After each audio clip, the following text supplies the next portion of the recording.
আমার মনের ঘরেতে রেখেছি যারে দো জাহানের বাদশা নবী কামলিওয়ালা রে। আমার মনের ঘরেতে রেখেছি যারে দো জাহানের বাদশা নবী কামলিওয়ালা রে।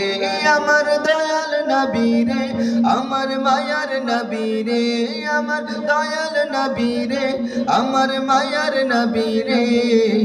দো জাহানের বাদশা নবী কামলিওয়ালা রে। আমার মনের ঘরেতে রেখেছি যারে দো জাহানের বাদশা নবী কামলিওয়ালা রে। মোরা যদি ডানাওয়ালা পাখি হতাম, ওই মদিনা দেখার লাগে উড়ে যাইতাম। মোরা